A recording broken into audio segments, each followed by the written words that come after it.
Caroline, welcome to the podcast. I am so excited to talk to you. Welcome. Thanks so much for having me, John. This is great. It's an unconventional career path. So I've heard you say you were sensitive as a child. So how did that translate into what you're doing now? Everything was so spontaneous. So I was very young. I was like 5. I would just look at people and I could sense like what was bothering them, what was wrong with them. You know, like I could see angels and things like that. I grew up this way. I didn't think it was anything special. I didn't think I was special. But if you train yourself to go back to why did I even get here in the first place? If you just look at it from that perspective and train yourself to go back and see, okay, it's because I have these really deeply ingrained beliefs that I don't have self-worth or I feel like a failure, then... Today on the Total Entrepreneur Mind, Body, Spirit, I have a very special guest. Caroline Cory is a pioneer in the field of meditation and consciousness studies. She has conducted groundbreaking research in collaboration with experts from Harvard Medical School, the Harvard Smithsonian, the Institute of Noetic Sciences, and Stanford University, exploring the connection between consciousness, health, and the physical body. Caroline has developed revolutionary methodologies to clear deep-seated trauma from the subconscious and cellular memory with speed and accuracy. She's also an award-winning filmmaker known for Superhuman, The Invisible Made Visible, A Tear in the Sky, and Among Us, films that merge science, spirit, and storytelling to explore human potential. I think you're really going to like this conversation. Caroline, welcome to the podcast. I am so excited to talk to you. Welcome. Thanks so much for having me, John. This is great. Of course. Well, before we get into your work, give us a little bit of your background. Where are you from? Where'd you grow up? How'd you get to where you are now? So I grew up actually in France. So I have a very European education, although I was very young. I mean, I did most of my college and, professional life is all in the United States. Although I also traveled all over. I lived in Japan for a long time. That's how I speak the language. So I think I'm like from a little bit everywhere. You know how that goes. Okay. Yeah. But I do have the European kind of background in terms of education as well, upbringing. But all of my discoveries, so to speak, like what I do right now really was, started in the US. And, the work on consciousness and health and everything else, all expanded from here. Yeah, it's an unconventional career path. So I've heard you say you were sensitive as a child. Is that right? So how did that translate into what you're doing now? That's exactly how I started out because everything was so spontaneous. So I was very young. I was like 5. I would just look at people and I could sense like what was bothering them, what was wrong with them. And I would just go and put my hand on them and say, it's okay, your stomach is going to heal. And they'd look at me like, how did you know? Things like that. And I could see the subtle energy.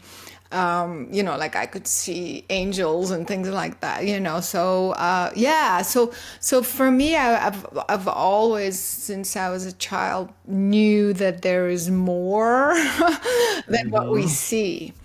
But, I grew up this way. I didn't think it was anything special. I didn't think I was special.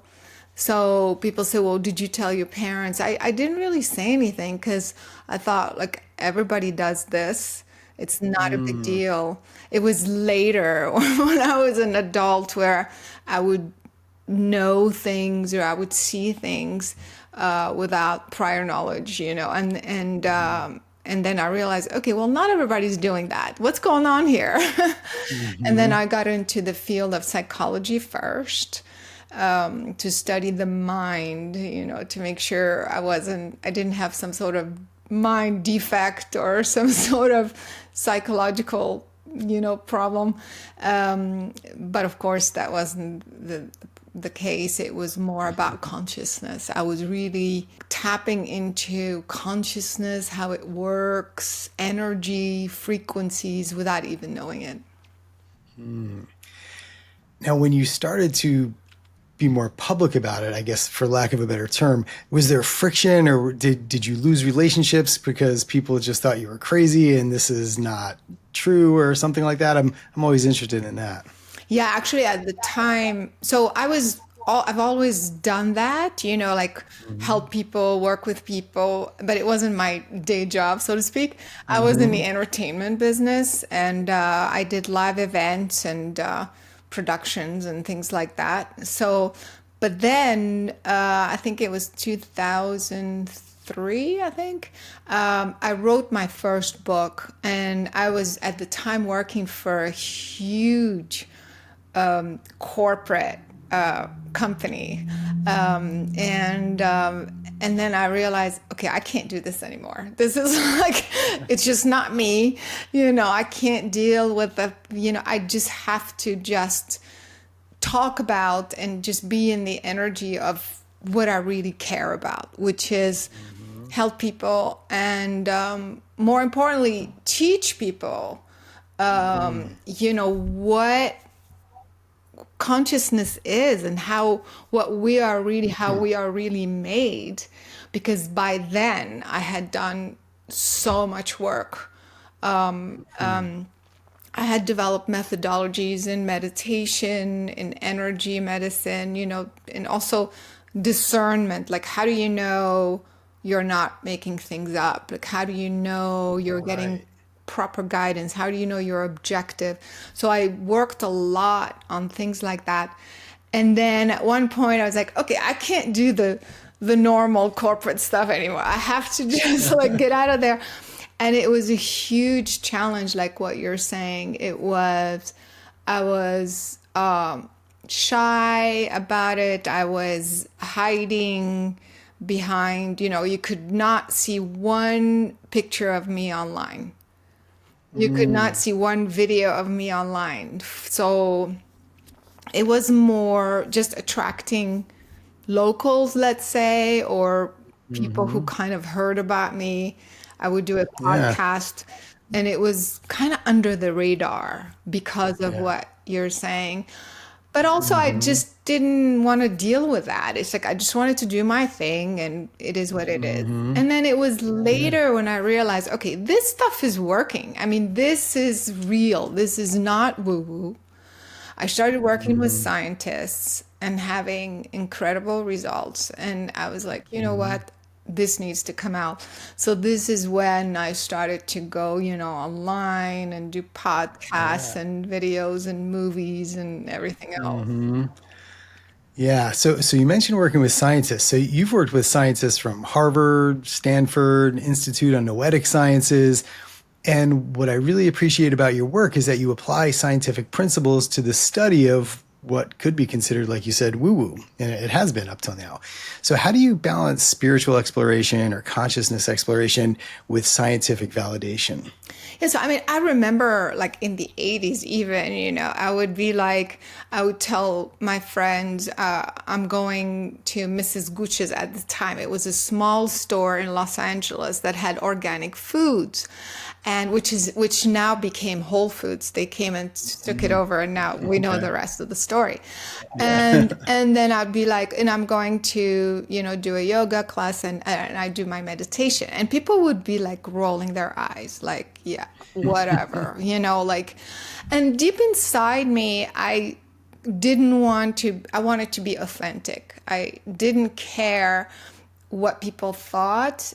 And at the same time, I was dying to let them know that this is the path. This is, like, I mean, the path, nobody has the answers for everything, but, there's value to going back to this organic way of eating, of being, of meditating.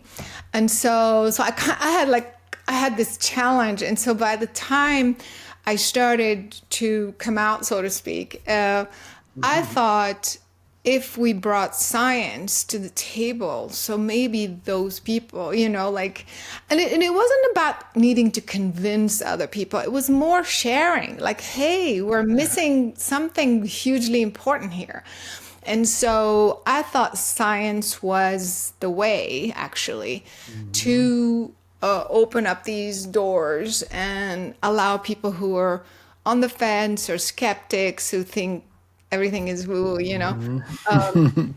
to be open, to be more open to the conversation. And of course, by then, even doctors start telling us, well, meditation is good for you and, helps with stress. So it was also at a time where people were more open to the idea. And so scientists, it was just so helpful. That's why the movie Superhuman was so successful, because I just brought all the scientists who, were doing these experiments to validate these concepts that we do create with our intention, we do create with our thoughts. And here's the experiment. We're showing you, cause and effect. Yeah. So, yeah. Yeah, I just love that movie, Superhuman, and it takes science and applies it to this consciousness, spirituality idea and research, and makes it real for people. So I actually want to talk to you about Superhuman for a minute. So, I mean, I have a few favorite experiments and scenes, but I was interested if you had a favorite experiment or scene from that movie. You know what? Every experiment is so different, and every experiment was like, wow, this means this, and that, and this means it. So I don't know if I have but I do want to share, for example, other than the blindfolds, that was crazy. That's crazy. Yeah. But before that, what I wanted to share was that we did experiments with different things. So we did it on a DNA sample. We did it on water to change the pH of water. We did it on moving physical objects, like a piece of paper or a pen or Telekinesis, telekinesis. So we did all kinds of experiments. And what I want to say is that what was fascinating was how, when you the experiment was basically to try to affect that substance to change with just your mind, your intention. That's the experiment. So are you talking about the water and the DNA ones now? Yeah. Because that was actually my favorite one, because you actually changed the pH of water with your intention. I think you were focusing on the hydrogen atom maybe, or something. Yeah. And then you were able to change the conductivity of DNA. Yes. It's incredible. Yeah. So please go ahead. You describe that. Yeah. So it was fascinating because every experiment, we learned so much, and it was completely different experience. So for those who don't know, who haven't seen the film, working with scientists, you create baselines, and you do it over time, and you repeat it, and we have controls. So we did do that. But of course, in the film, we show the part. And so what was fascinating was when we work with the DNA, the intention was to increase the electrical conductivity. So electricity going basically through the DNA sample. And John, it was incredible. As soon as I looked on this at it, it just shot up 400%, just. And I was like, whoa, what just happened? Okay, let's do it again. And the DNA response to your intention is so fast. It almost knows before you do it. So that was mind-blowing. Compared with the pH. So the pH, it would take a little bit more time. It was still pretty fast, but it would take a little bit more time. And then you start to learn, okay, do I focus on multiplying the hydrogen molecules, or do I just imagine a number? So you learn how you are supposed to interact with a physical substance, a biological substance, and affect it. You learn about yourself, you know what I mean? So I would try different techniques. I ended up multiplying or I don't remember if I raised it or lowered it in the movie, but so I focused on the hydrogen atoms, and so molecules, and that's how I was able to shift it by quite a lot, I think, in scientific terms in such a short time. But then working with the telekinesis when you're trying to move a physical object, that was a Yeah. whole different experience. It was like how the DNA just responded like that. The pen or the paper was like, it was like resisting. I could feel like it was telling me, well, I don't want to turn. It was like, well, can you Right. rotate this way? And I could feel like, so it was a whole different understanding of how our consciousness interacts with the physical world, just doing these experiments and learning how to affect it no matter what. So that's why this film is like mind-blowing in that sense. And then, of course, you get to the blindfolds. Which I had to watch that several times, and I looked up the school. I'm like, it's unbelievable. Yeah. Yes, and when people see like short clips on my YouTube, I mean on my Instagram or whatever, because sometimes we promote the film or something. So as like the person who does the social media, like they love that and they do so well. So they put these clips, and then the typical reaction is like, no, they're cheating. That's what I thought when I first saw it. I'm like, okay, what's the trick? So for people who haven't seen the film yet, what was the blindfold experiment, or what was that situation? So basically, I saw kids. That the first people I saw were kids in London, in the UK, and they were completely blindfolded. And they would do all kinds. They would read like books. They would just play ball, like catch a ball. Like they could get on a bike and be perfectly like as if they could see everything normally. So when Obstacle courses. yeah, obstacles, zigzag, Yeah. So I thought, okay, well, what's going on here? The trick. So I went there myself. I sat down. Her name is Nicola Farmer. She's amazing. So she works specifically with kids. And I saw the masks are completely darkness. Like there's no way you can see any. In fact, you use them to sleep, to have complete darkness. There's no hole. There's no cheating. The mask is 100% dark. And then you would I would do things with the kids that they didn't know. Like I would show them an object from my purse. Like they didn't know, it's not like they could rehearse it or something. I would write down something. They didn't know what I was going to write, so that was mind blowing. And from that, I was like, okay, who else is out there doing this? Right. Because it's crazy. So then I discovered the Utah folks and other folks, and the Romanian lady who works with the Russian folks. Yeah. And then they had done this experiment with scientists, which again, that's why I was like, I'm putting this in a movie, So they had worked with scientists. In the movie, they'll see that experiment where the scientist puts a probe in the mask to show there's no light, zero light, because you could see if there are any photons in the mask, zero photons, complete darkness. And the person is reading, it's like, and also their pupils were like as if there were light coming in, but there is no light. So that's why when the scientists did those experiments, I was like, this is amazing. Then we have clips, people will see that, of blind folks using this methodology to see again. Now I have to mention something because people get very excited about this.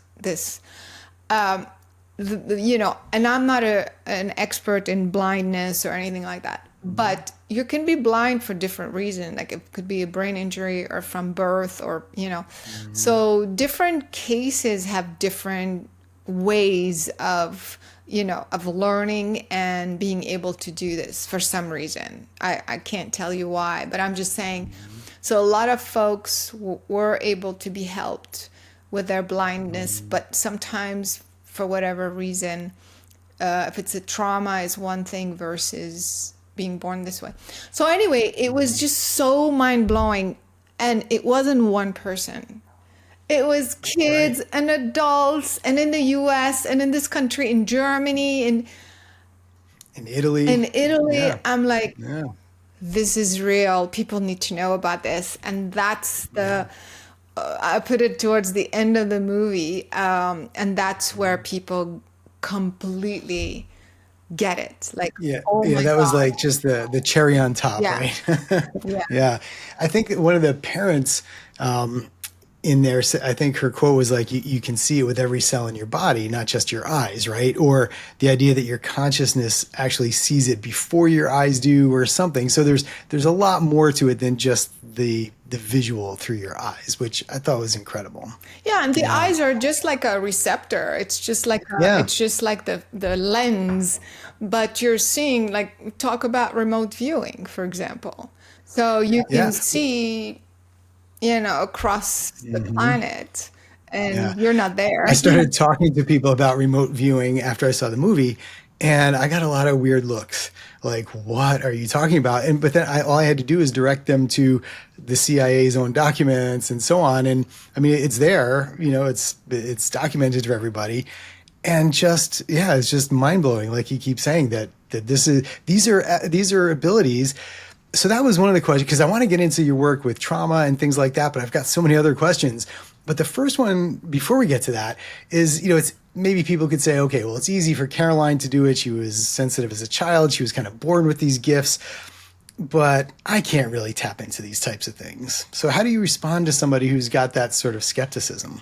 Yeah, that's a typical question. Like, can Hmm. anybody do it, or is just some people are gifted? Yeah. And I truly, honestly believe anyone can do this. And I think we come in already equipped to be able to do all of these things. In fact, how many kids do you hear say they have invisible friends? They can see and hear invisible. So, but what happens is that the parents like don't want to go there, and they say, "Hey, over here, don't talk to invisible people. That's not good. You're Hmm. being weird." You know. So Right. it's like we grew up in a society where we have all this stigma around certain things, and so before we know it, like we stop ourselves, we block ourselves from exploring these gifts Hmm.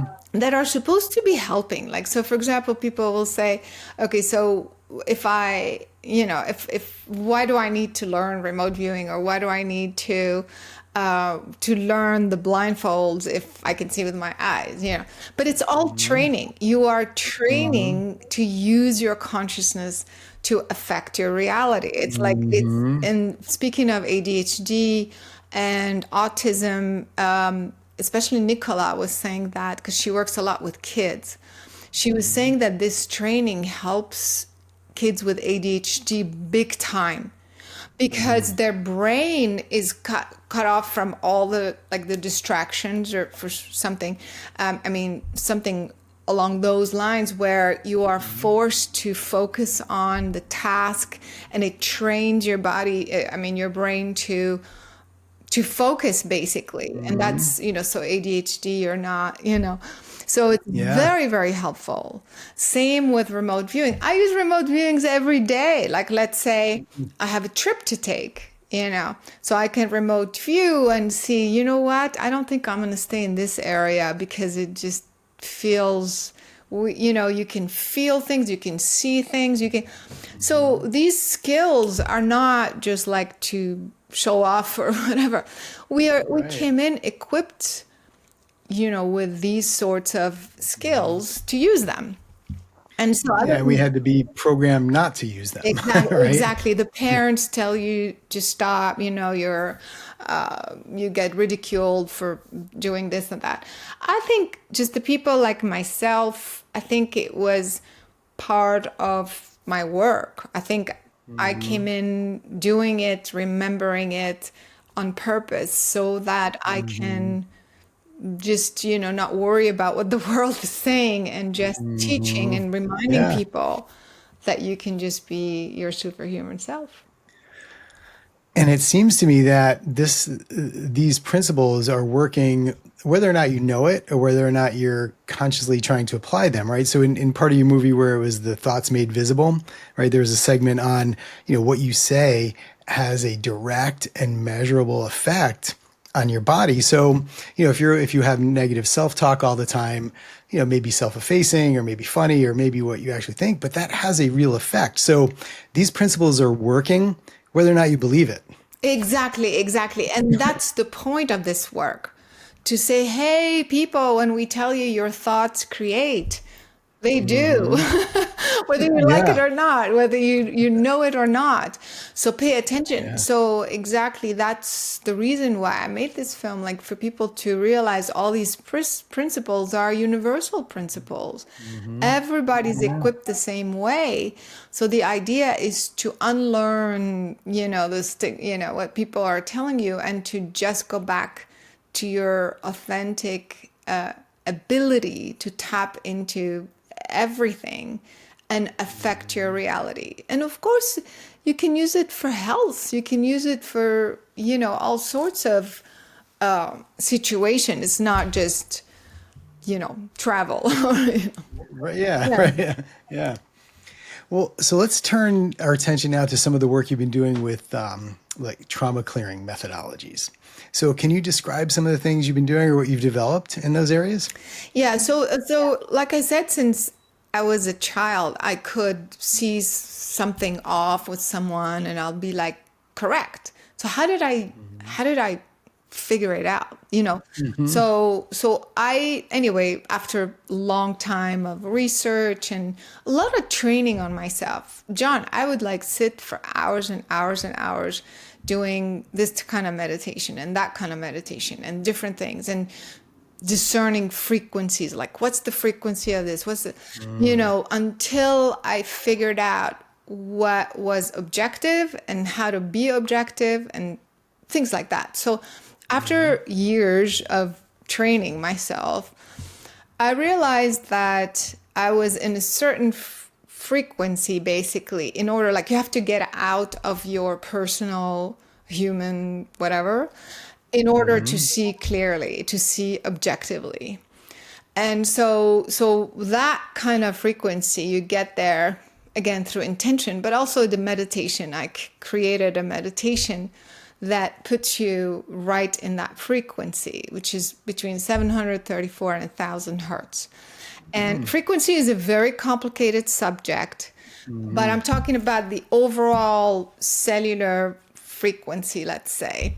Yeah. So when you are in this range, you can tap more objectively into the information, and then if you know how to focus, like kind of you zoom in with Hmm. this technique, I call it the merging.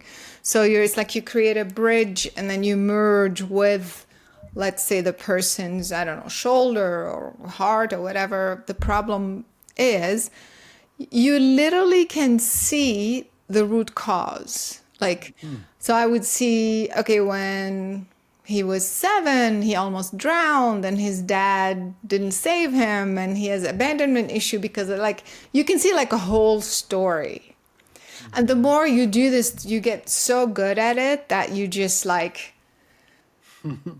go straight to the root cause. And then once you reverse the root cause, which is using different methods again, then the problem is gone. Because people don't realize that the physical issue or a trauma or a phobia started with a thought, started Hmm. with an emotion. So when you're a child, for example, and you're only 3 or 4, whatever, or 7 usually around that time. And let's say your father leaves the home, or he's an alcoholic, raging alcoholic. And you are trying to have your dad just be present, give you love, give you guidance, hug, whatever. And he's not available. You, through these emotions and these feelings of sadness, disappointment, abandonment, you create a belief system. I'm not worthy. If I was worthy, he wouldn't be doing this. If I'm worthy, if I count for anything, he would be here for me. But instead, he's drinking. So you create these belief systems that you didn't have before. You didn't come in as a baby thinking I'm not worthy or I'm a failure. You created this belief system and these feelings from having experiences as a child. So all of these thoughts and beliefs are frequencies, it's information. And where is this information? This information is in your cells, in your cellular memory. Your memory is retaining that information. So when I look And at then, your I'm sorry. So when I no, look no, at your please. shoulder and I see you say, I hurt my shoulder, I'll have chronic pain or whatever, and I see a whole story, it's because you started creating this story at the age of 7, because when your dad left, you felt abandoned, blah, blah, blah, which, do you see what I mean? Like you see, you didn't just injure yourself. You didn't just get sick just out of the blue. It's an accumulation of thoughts and beliefs, and so people will say, oh, but you can get a virus. Yeah, you're getting the virus because it's matching, your thoughts and beliefs that I'm not good enough, I should be sick, you see what I mean? Like, it's a Yeah. combination of things. And I think that's a leap for a lot of people, right? When you say, hey, you've got a virus, and because of my thoughts and beliefs, I was more susceptible to it. But I remember in the film you were talking about the idea that each cell emits a frequency, right? So there is this idea of resonance, and like attracts like. So, and I think I had a sound healing doctor on at one point, and they were talking about the different body systems and the frequencies. So it does make sense that each part of your body emits a frequency, and like attracts like. So it is important. And then if you take it one step further, if you know that you can affect the conductivity of your DNA, and you can change the pH of the water, your body's mostly water, you have DNA, so you can really do a lot of interesting and helpful things just with your thoughts and emotions. Right, exactly. And that's the point of this work. It's like, and people get upset, like, oh, just because I had a negative thought that I got the flu or got this or that. Oh, it's not, again, it's not just a straight line. It's Right. because you're run down, you have had these thoughts over and over, and then your immune system is and just run down, you haven't slept, of course you're going to get the virus. So it's not like a cause and effect, like, oh, you had a negative thought this Right. morning about your boyfriend and then you get it's you are a multidimensional being. You're not like just like this one linear thing. And so if you understand this principle, then instead of doing the bandage, like just let me fix the symptom, which is helpful temporarily, but if you train yourself to go back to, why did I even get here in the first place? There's no accidents. Like, why is this, things don't just like happen to you. And so if you just look at it from that perspective and train yourself to go back and see, okay, it's because I have these really deeply ingrained beliefs that I don't have self-worth, or I feel like a failure, then you just change it. You had it when you were 7. It wasn't there before. So you thought it stayed ingrained in your cells. You kept using it over and over until you got sick or got an accident or something. So all you have to do is, if you put it in with your thoughts, then you can take it out with your thought. Right. It's simple, but not easy, right? So I imagine you might get some pushback from mental health professionals, even doctors. What's that been like for you? Have you felt that? Actually, not so bad, not so much, except, of course, Oh, that's great. psychiatrists who are used to the traditional ways of just dealing with symptoms. And, I mean, that's how they're trained. But usually Right. Right. psychologists in general, not too much the traditional ones, are quite open to understanding that, okay, at least because there's a reason. But it's not, what I'm trying to say, it's not always like just because your dad left, it's because you created the problem. I mean, not the problem, the Right. thought. So Right. that's the difference. It's not like Hmm. I'm going to forgive my dad. Yeah, of course, you want to do that. You want to, I want to forgive my dad. I want to Hmm. forgive myself, blah, blah, blah.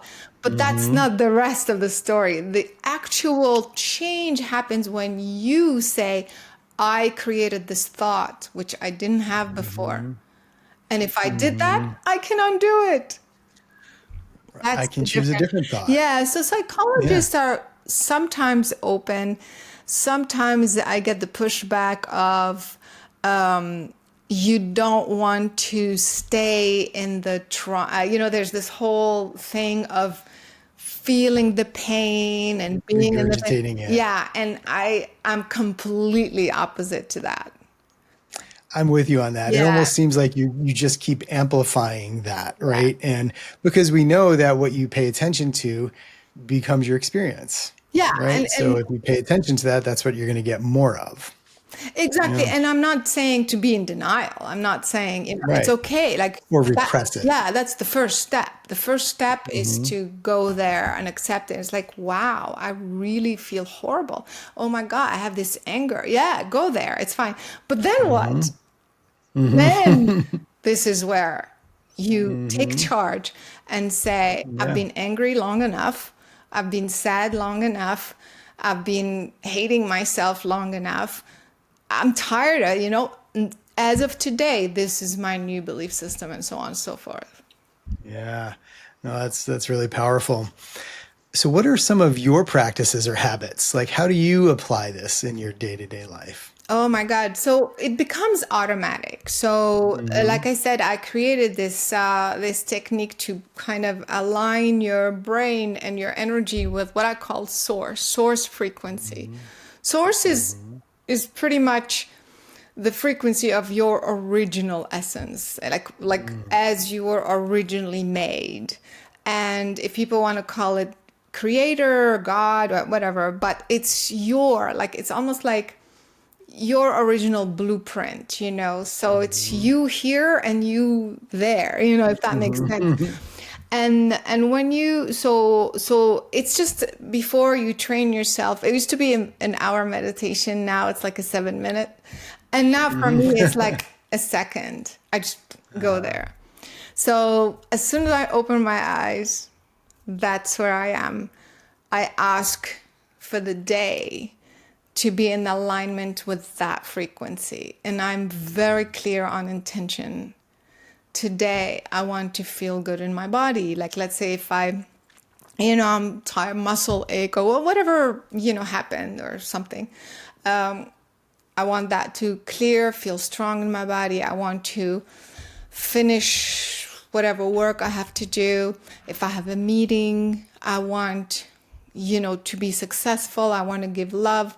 I want to get, like, whatever intention that's for the day. Very clear. I don't get out of bed before that. It doesn't have to take, hours. It's just being in your thought. And I just project it out there. And then throughout the day, if I'm in a situation, let's say I am in the meeting and it's not going well for some reason, the person is, I don't know, whatever, I just go back inward in that instant and just realign myself so it doesn't affect Hmm. me. So I'm constantly aware of where my energy is being pulled. And at the end Hmm. of the day, same thing, just a few minutes. We're not talking, I call it spiritual hygiene. I flush Hmm. out whatever, negative or dark, I mean, you just watch the news. I mean, it's just so much. I don't. I'm just saying, Yeah. there's so much. Sometimes Yeah. I go into a store and there's all Hmm. these dark energies. So I Hmm. flush out everything out of my body and I ask for this source frequency to guide me through the night. Yeah, so it's really just managing your thoughts, your intentions, your emotions, and I guess the universe just lines up in your favor when you do that. Absolutely, 100%. Yeah. Hmm. 100%. I'm Yeah. so glad you said it this way because it's actually very simple. Why aren't people doing it? Hmm. Why aren't we teaching this to our children in school? Why aren't we just teaching that? I'm actually working on a educational system for the schools where, I mean, just teaching them intention in the morning. What's your intention for the day? Then Hmm. you think, oh, I get to have an intention, or I just have to go to class and wait for the teacher that I hate to tell me something. You know, like you change your perception of what your day. Hmm. So all these simple principles can just change your life. And it's still my favorite part about it. Not my favorite part, but I think what makes it accessible to everybody is that there's science behind it now, right? It's not just Caroline sitting here talking about, you're not just talking about your experience and you've got a gift and nobody else has it. These are things that people can tap into right now, and that's what's beautiful about it, and that's what I really love. I'm Yeah. just an example. Everybody, and there's so Right. many people even more talented than I am. It's like there's Mhm. no good, bad, who's before, who's, it's just that's how we are made. I think it's our birthright. We just have to Mhm. own it and remember. Mhm. And for the science, yeah, thank you for mentioning that. There is science behind it. Even the doctors now tell us meditation works and lowers your Yeah. blood pressure and lowers your Yeah. cortisone levels. I mean, we have Mhm. evidence of that. Yeah, yeah. So what's next for you? Are you working on more experiments, working with more scientists on any other films, or what have you got in the hopper? Actually, I'm in the middle of Superhuman 2. And Yes, it's awesome. mind blowing. Oh my God. I have some, people with extraordinary talent in the film. And the types of experiments where we did is interesting. It's with memory. I'm going to keep that as a surprise when I talk to you next time. But also we're talking about frequency based technologies for health. Mm. So I'm Mm. introducing like a whole, what if we are energy, if we are frequency, can medicine nowadays, I think it's the medicine of the future. So we talk about that Yeah, as well. yeah. In fact, it was probably the medicine of the past, Yeah, right? that's, We've just that's forgotten it. right. Yeah. You're right. Absolutely. Absolutely. Well, Carolyn, I so appreciate your work. I really enjoyed our conversation. I feel like we could have kept going. I've got pages of questions that I didn't even get to. But yeah, like you said, maybe after the second film comes out, we can chat. If people are interested in finding out more about you and the amazing work you do, where can they find you? Yeah, they can go to carolinecory.com, Cory, Mhm. not Cray. And then for my movies, they can go to omniummedia.com. I also have, yeah, I mean, these sorts of technology like this watch, for example, which are frequencies that are delivered through red light. There's things Mm. like that also. That's superhumanwatch.com. There's all of these websites. Amazing. Well, thank you so much, Carolyn. Thanks so much for having me. That was awesome.